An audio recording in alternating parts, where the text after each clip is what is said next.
مستحيل شفت برق اللاح عكس صوب وشاح.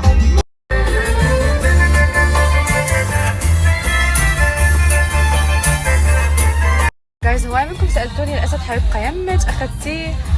نفسي اخذه واقدر، بس الاسد تربيته كلش صعبه، واكيد ما حربي اسد يعني صراحه، هو يربيني هذا بس يعني كم شهر ويصير كلش كبير. فالاسد اخذته استعرته من صديق، حابه اقول له ثانك يو. هو اسمه علي، ما شاء الله عنده هذا، وعنده الام تخوف، فشي يخوف يعني. هو يربي اسود اصلا، فبالصدفه تعرفت عليه وقلت له انه انا حابه اصور ويا الاسد، وفعلا يعني ما قصروا طانيا، واليوم كله كان وياي وهي سو كيوت. فثانك يو له، ثانك يو علاوي حبيب قلبي ابو حسين هذا حسابه. فوتوا شوفوا ايش قد مصور الاسود، فوتوا شوفوا واستمتعوا يا جماعه. والله انتم تحبون الدراما والاوبرا، طيب هو اسد كيوت نتفه يب. لو متابعين على انستغرام كان عرفتوا، بس انتم ما تشوفون ستوريات على انستغرام. البارحه جددت الحنه ونشرت لكم، شوفوا قد عجبني. سويتها سودا هالمرة، حسيت أحلى.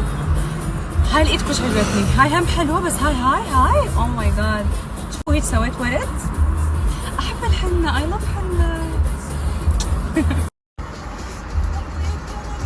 ماما أنا مين؟ أنا ماما. إيش بيكم؟ إيش بيكم؟ تعالوا أحكي لكم شي عن نفسي. بلشت ألاحظه آخر فترة، أو خليني أقول لكم آخر أسبوعين ثلاثة، إنه أني دائما أقول لكم إنه أنا ما أحب الروتين. دائما أقول هذا الشيء، أنا ما أحب الروتين وأحب التغيير، وأحب التغيير بحياتي، ما أحب شيء معين بحياتي. بس مؤخرا اكتشفت إنه أنا إنسان أحب الروتين. آخر فترة سويت لي روتين بدبي، تتذكرون استقلت بدبي وصار عندي شقة وحدي وعندي نظام حياة، وأروح للجيم وأطلع وأصور لكم، صار عندي نظام. يا أخي من جيت لبغداد هيك احس نظامي كله اخترب، فنفسيتي تعبت تلقائيا. فهمتوني شلون؟ يعني ما اعرف اذا اكو احد مثلي، اذا اكو احد يحب الروتين حيفهمني. شايفين من تطلعون من دائرة الراحة مالتكم تكتئبون؟ انا مكتئبة جايز، بغض النظر انه عندي ظروف اصلا سيئة تصير بحياتي وهي اللي جابتني لهنا صراحة، بس انا اكتئبت. يعني اشتاقيت الروتيني، ما تصدقون ايش قد مشتاقة الروتيني. اوكي مشتاقة لدبي، بس السبب الرئيسي اللي يخليني اشتاق لدبي هو روتيني، حياتي الطبيعيه.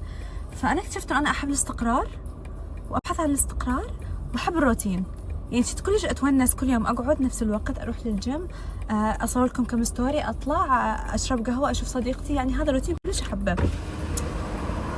هسه اكمل لكم شكرا عيني. لا ادري حتى خير. لا ولا مشكله. اشياء لا والله ما يصير، والله ما يصير. اكثر كلمه سمعوها بالعراق خلوها. فيا طويلي العمر اكتشفت انه اني انسانه روتينيه، واحب الروتين واحب اسوي نفس الاشياء كل يوم، وما احب اطلع من دائره الراحه مالتي. اوكي اكو sometimes I love انه اطلع من my comfort zone، بس مو دائما. انا احب انه اكون comfortable، احب اكون مرتاحه بالاشياء اللي اسويها بحياتي